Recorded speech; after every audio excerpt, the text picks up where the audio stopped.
नमस्कार। दिन भर की बड़ी खबरों में आप सभी का स्वागत है और मैं हूं आपके साथ राखी लांबा। आज इस बुलेटिन में हम बात करेंगे मोदी सरकार पर राहुल के वार की, राहुल की सदस्यता रद्द किए जाने वाले नियम को दी गई चुनौती की, बात करेंगे कांग्रेस नेता को लेकर विदेशी मीडिया में हो रही चर्चा की, तेजस्वी और मीसा भारती से सीबीआई और ईडी की पूछताछ की और साथ ही जानेंगे श्री कृष्ण जन्मभूमि ईदगाह मस्जिद में क्या है कोर्ट का फैसला, जम्मू कश्मीर की वोटिंग लिस्ट को लेकर क्या है चुनाव आयोग के निर्देश और बुलेटिन के आखिर में बात करेंगे अप्रैल में बैंकों में होने वाली छुट्टियों की। लेकिन तमाम बड़ी खबरों से पहले एक नजर सुर्खियों पर। राहुल की सदस्यता रद्द करने के मामले में रविवार को देश भर में सत्याग्रह करेगी कांग्रेस। दिल्ली में राजघाट पर कांग्रेस के सत्याग्रह में शामिल हो सकते हैं पार्टी अध्यक्ष मल्लिकार्जुन खड़गे। विधिमंडल को चोर मंडली कहे जाने वाले बयान पर मुश्किल में राज्यसभा सांसद संजय राउत। महाराष्ट्र विधानसभा ने माना विशेष अधिकार हनन का दोषी, राज्यसभा सभापति को सौंपी जाएगी रिपोर्ट। कर्नाटक को पीएम मोदी की चुनावी सौगात, मेडिकल इंस्टीट्यूट और मेट्रो लाइन का किया उद्घाटन, बोले बीजेपी ने किया गरीबों के हित में काम। भारतीय बॉक्सर नीतू घंगस बनी मुक्केबाज की वर्ल्ड चैंपियन। 48 किलोग्राम वर्ग में मंगोलियाई बॉक्सर को फाइनल में 5-0 से दी मात। ये तो थी सुर्खियां और अब बात करेंगे आज की सबसे बड़ी खबर की।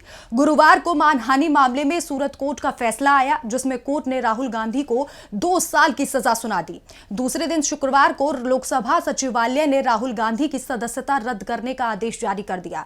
तो तीसरे दिन यानी शनिवार को राहुल गांधी ने मानहानि मुद्दे से लेकर संसद सदस्यता रद्द होने तक हर मुद्दे पर जवाब दिया। इसके साथ ही पीएम मोदी पर सवाल उठाते हुए कहा कि वो कुछ भी कर लें, लेकिन मैं अडानी पर उनसे सवाल पूछना नहीं छोड़ूंगा। और क्या कुछ राहुल ने कहा, रिपोर्ट में देखें।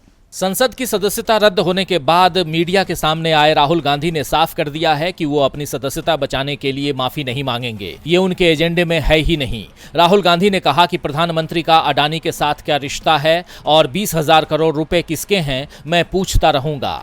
मुझे इन लोगों से कोई डर नहीं लगता और अगर ये सोचें कि मुझे अयोग्य घोषित करके, डराकर, जेल भेजकर मुझे रोक सकते हैं तो ये उनकी भूल है। मेरी वो हिस्ट्री ही नहीं है। मैं हिंदुस्तान के लोकतंत्र के लिए लड़ता रहूंगा। मैं किसी चीज से नहीं डरता। ये सच्चाई है।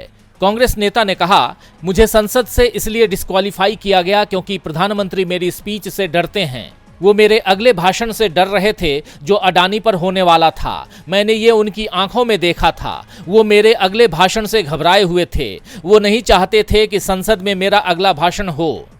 राहुल गांधी ने साफ कहा कि हिंदुस्तान में लोकतंत्र को दबाया जा रहा है। मैंने एक ही सवाल पूछा था कि अडानी की शेल कंपनी है, उसमें 20,000 करोड़ रुपए किसी ने इन्वेस्ट किया है जो अडानी का पैसा नहीं है। उनका इंफ्रास्ट्रक्चर बिजनेस है, पैसा किसी और का है। सवाल है कि ये 20,000 करोड़ रुपए किसके हैं। पीएम भ्रष्ट आदमी को क्यों बचा रहे हैं। मैंने संसद में पूछा लेकिन जवाब नहीं मिला। मेरे भाषण को हटा दिया गया। ब्रिटेन के मेरे भाषण पर बीजेपी के मंत्रियों ने सवाल उठाए। मैं जवाब देना चाहता था। स्पीकर से मिला, उन्होंने मेरी बात सुनी लेकिन मुझे मौका नहीं दिया, बस मुस्कुराते रहे। राहुल ने साफ कर दिया कि वो पीछे नहीं हटेंगे। जो लड़ाई शुरू की है उसे अंजाम तक पहुंचाएंगे।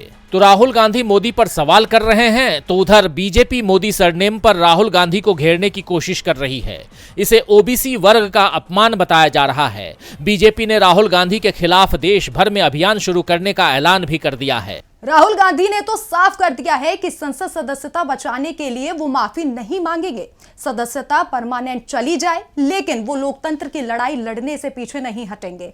वो सरकार से सवाल पूछते रहेंगे। और इस सब के बीच राहुल गांधी की सदस्यता रद्द किए जाने वाले कानून पर भी सवाल खड़े हो गए हैं। मामला सुप्रीम कोर्ट तक जा पहुंचा है।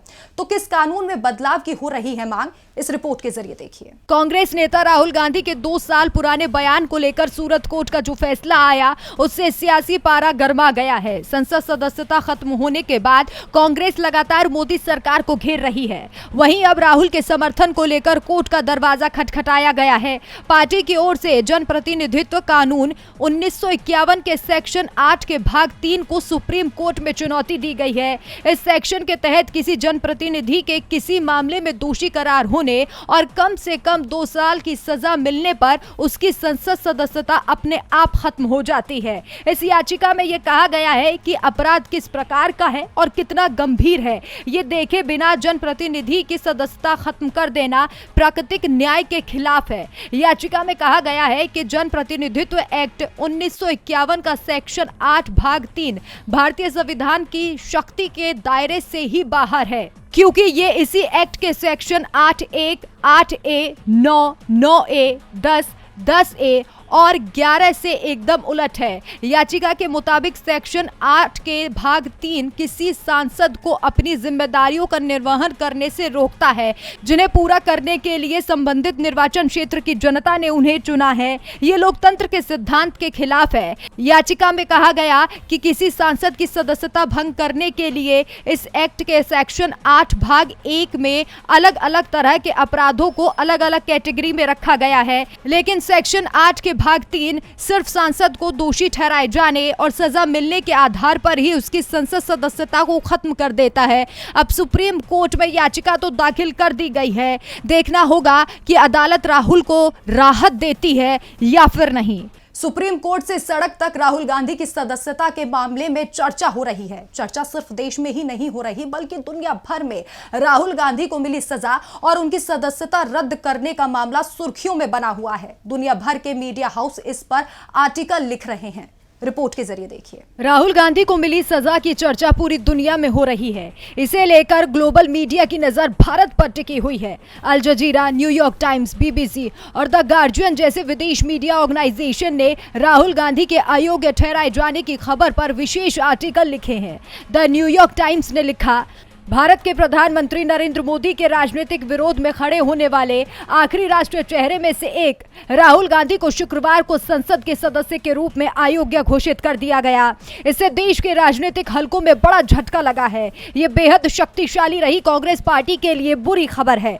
राहुल गांधी काफी समय से नरेंद्र मोदी के खास गौतम अडानी की जांच की मांग के लिए संसद सदन का इस्तेमाल करते रहे हैं। कतर का न्यूज पोर्टल अल जजीरा ने लिखा कि राहुल गांधी की सजा और उनकी सदस्यता रद्द किए जाने को लेकर पूरा घटनाक्रम सिलसिलेवार तरीके से लिखा गया है। इसमें कांग्रेस के कई नेताओं का बयान भी सामने आया है। ब्रिटिश अखबार द गार्जियन ने लिखा है, भारतीय विपक्षी नेता राहुल गांधी को देश के प्रधानमंत्री नरेंद्र मोदी पर की गई टिप्पणी के लिए मानहानि का दोषी ठहराए जाने के 24 घंटे बाद संसद से निष्कासित कर दिया गया है। आगे लिखा गया कि राहुल गांधी जेल नहीं जाएंगे क्योंकि अदालत के फैसले के खिलाफ अपील दायर करने के लिए उन्हें 30 दिन की जमानत दे दी गई है। राहुल गांधी के अयोग्य होने का मतलब है दक्षिण भारत के केरल में वायनाड में उपचुनाव कराना होगा।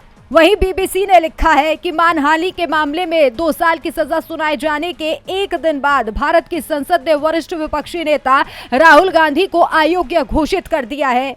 वॉशिंगटन पोस्ट ने लिखा है, शुक्रवार को संसद से भारत की शीर्ष विपक्षी नेता को अयोग्य करार दिया।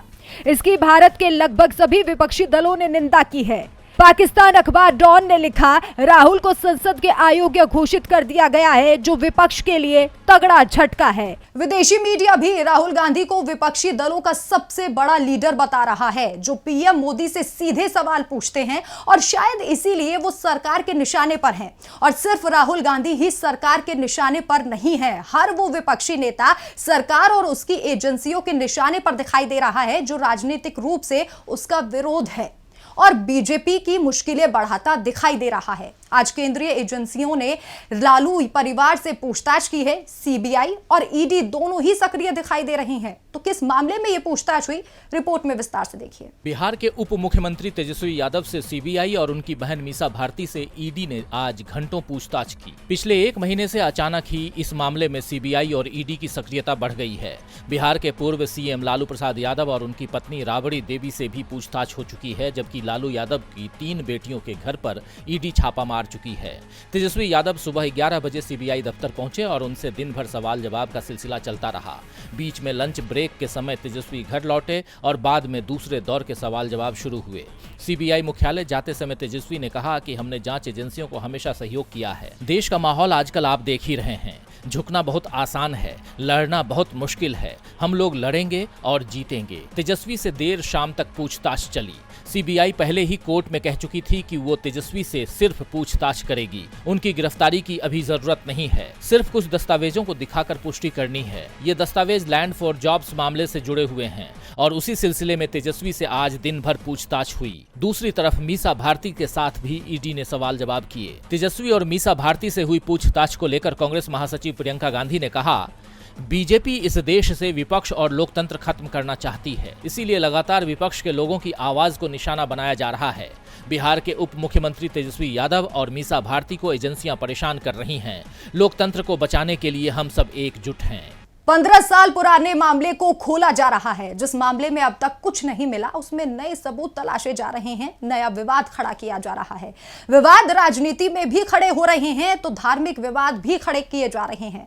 वर्षों पहले मथुरा के श्री कृष्ण जन्मभूमि ईदगाह मस्जिद के मामले में समझौता हो गया था, लेकिन अब उस समझौते को ही चुनौती दे दी गई है। जमीन को लेकर नए दावे किए जा रहे हैं और इस मामले में आज कोर्ट ने फैसला सुनाया है। क्या है फैसला, रिपोर्ट में देखिए। अयोध्या वाराणसी के बाद अब मथुरा में भी मंदिर विवाद को तेज करने की कोशिश हो रही है। श्री कृष्ण जन्मभूमि शाही ईदगाह मस्जिद को लेकर जिला कोर्ट से लेकर हाई कोर्ट तक कई याचिकाएं दायर की गई हैं। एक याचिका पर जिला के एडीजी 6 की कोर्ट में भी सुनवाई चल रही थी। याचिका में शाही ईदगाह मस्जिद के अमीन सर्वे की मांग की गई थी, लेकिन कोर्ट ने इसे सुनने योग्य ही नहीं माना। कोर्ट के इस फैसले को हिंदू पक्ष के लिए एक बड़ा झटका माना जा रहा है। दरअसल ठाकुर महेंद्र प्रताप सिंह की ओर से सिविल जज सीनियर डिवीजन की अदालत में जन्मभूमि के करीब बनी ईदगाह को हटाने की मांग की गई थी। कोर्ट ने दोनों पक्षों की दलीलों को सुना और सुनवाई के बाद मामला खारिज कर दिया। कोर्ट के फैसले को लेकर मामले के पक्षकार महेंद्र प्रताप सिंह ने बताया कि उनका रिवीजन प्रार्थना पत्र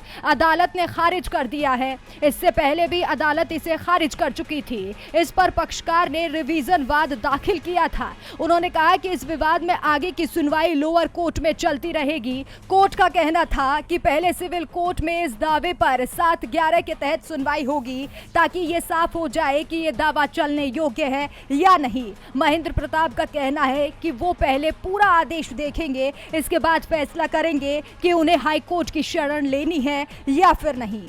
मथुरा विवाद पर सबसे ज्यादा नजरें बीजेपी की टिकी हुई हैं। फिलहाल तो इस मामले में हिंदू पक्ष को बड़ा झटका लगा है। झटके बीजेपी को जम्मू कश्मीर में भी लगते दिखाई दे रहे हैं, क्योंकि यहां की पार्टियां दावा कर रही थी कि जो वोटिंग लिस्ट बनी है उसमें गड़बड़ी है और अब चुनाव आयोग ने इसमें नए निर्देश दिए हैं। तो क्या है आयोग के निर्देश, विस्तार से रिपोर्ट में जानिए। जम्मू कश्मीर में विधानसभा चुनाव होने हैं और इसकी तैयारियों में चुनाव आयोग जुटा हुआ है। चुनावों के लिए केंद्रीय चुनाव आयोग ने केंद्र शासित प्रदेश जम्मू कश्मीर में मतदाता सूची का फिर से निरीक्षण करने का आदेश दिया है। 2019 के बाद जम्मू कश्मीर के केंद्र शासित प्रदेश बनाने के बाद ऐसा दूसरी बार है जब सरकार मतदाता सूची का निरीक्षण करने जा रही है। इससे पहले घाटी के तमाम दलों ने शिकायत की थी। मतदाता सूची में गैर कश्मीरियों के नाम जोड़े गए हैं, इसीलिए मतदाता सूची की जांच होनी चाहिए और जो गैर कश्मीरियों के नाम गलत तरीके से जोड़े गए हैं उन्हें हटाया जाना चाहिए। इसके बाद अब मतदाता सूची के निरीक्षण का काम शुरू हो रहा है। चुनाव आयोग ने इसे लेकर आदेश जारी कर दिए हैं। आयोग के निर्देश के अनुसार मतदाता सूची के निरीक्षण का काम 5 अप्रैल से शुरू हो जाएगा। इसी दिन मतदाता सूची के मसौदे का प्रकाशन भी किया जाएगा और 10 मई को अंतिम मतदाता सूची के प्रकाशन के साथ ये काम खत्म होगा। जम्मू और कश्मीर के साथ हिमाचल प्रदेश और गुजरात की मतदाता सूची का भी निरीक्षण होगा। इन दोनों ही राज्यों में पिछले साल के आखिर में चुनाव हुआ था। 1 साल से भी कम समय में ये दूसरी बार है जब चुनाव आयोग ने जम्मू कश्मीर में मतदाता सूची के दोबारा निरीक्षण कर उनको संशोधित करने का आदेश दिया है। बीते साल जून 2022 में इलेक्शन कमीशन ने जम्मू कश्मीर में मतदाता सूची के विशेष निरीक्षण का आदेश दिया था और ये संशोधन 25 नवंबर 2022 को पूरा हुआ था। चुनाव आयोग से निर्देश मिलने के बाद जम्मू कश्मीर के मुख्य निर्वाचन अधिकारी ने भी इस बारे में निर्देश जारी कर दिए हैं, जिसमें कहा गया है कि सभी जिला चुनाव अधिकारी 28 मार्च तक एक वर्क प्लान बनाकर भेजें। 1 अप्रैल को इस मामले पर एक समीक्षा बैठक की जाएगी, जिसके बाद इसके लिए एक टाइम टेबल बनाया जा सकेगा। और अब बुलेटिन के आखिर में बात अप्रैल में बैंकों के कामकाज की। नया वित्त वर्ष 2023-24 शुरू होने में अब कुछ ही दिन बचे हैं। इसके पहले महीने यानी अप्रैल में बैंकों में 15 दिन कामकाज नहीं होगा। अगर आपको बैंकों से जुड़ा कोई काम है तो ये खबर आपके काम की है। आखिर क्यों अप्रैल में आधे दिन बैंक बंद रहेंगे और कब किस दिन बैंक खुले मिलेंगे, इस रिपोर्ट के जरिए देखिए। अप्रैल महीने से नया नया वित्त वर्ष 2023-24 शुरू हो जाएगा। नया वित्त वर्ष शुरू होने से बस 6 दिन बचे हैं। वित्तीय वर्ष के पहले महीने यानी अप्रैल में 15 दिन बैंकों में काम नहीं होगा। देश में कई वजहों से अलग अलग जगहों पर 9 दिन बैंकों में कामकाज नहीं होगा। इसके अलावा 5 रविवार और 2 शनिवार को भी बैंक बंद रहेंगे। ऐसे में अगले महीने अगर आपको बैंकों से जुड़े काम हैं, तो ब्रांच जाने से पहले छुट्टियों के बारे में जान ले या फिर अभी अपने काम का शेड्यूल तैयार कर ले। अप्रैल महीने की शुरुआत 2 दिनों की छुट्टी के साथ होगी। 1 अप्रैल को बैंक खातों की सालाना क्लोजिंग और 2 अप्रैल को रविवार के कारण बैंकों में कामकाज नहीं होगा। इसके अलावा अप्रैल में इस बार अंबेडकर जयंती, महावीर जयंती, ईद उल फित्र सहित कई और मौकों पर बैंक बंद रहेंगे। इस महीने अलग अलग जगहों के हिसाब से 3 लॉन्ग वीकेंड भी पड़ रही हैं। पहला 7 से 9 अप्रैल, दूसरा 14 से 16 अप्रैल और तीसरा 21 से 23 अप्रैल। ये महीना छुट्टी के साथ शुरू होगा और छुट्टी के साथ ही समाप्त होगा, क्योंकि महीने के अंतिम दिन 30 अप्रैल को रविवार है। आरबीआई की ओर से जारी की गई लिस्ट में जो छुट्टियां होती हैं वो अलग अलग राज्यों में अलग अलग हो सकती हैं। कुछ त्योहार और जयंती ऐसी होती हैं जो हर राज्य में एक साथ नहीं मनाई जाती हैं। कुछ अवसरों पर क्षेत्रीय महत्व ज्यादा होता है। ऐसे में छुट्टियों की ये लिस्ट हर राज्य में एक जैसे लागू नहीं होती है। क्षेत्रीय त्योहारों के लिहाज से राज्य सरकारें भी बैंकों के लिए छुट्टियों की लिस्ट जारी करती है। आपको एक बार ये चेक कर लेना चाहिए कि आपके राज्य में उस दिन आधिकारिक छुट्टी है या फिर नहीं। यानी कुछ राज्यों में बैंक 15 दिन से ज्यादा दिन भी बंद रह सकते हैं। इस लिस्ट को देखकर आप अपने काम की प्लानिंग पहले से करके रख सकते हैं। तो आज इस बुलेटिन में इतना ही, लेकिन आप देखते रहिए DB लाइव। नमस्कार।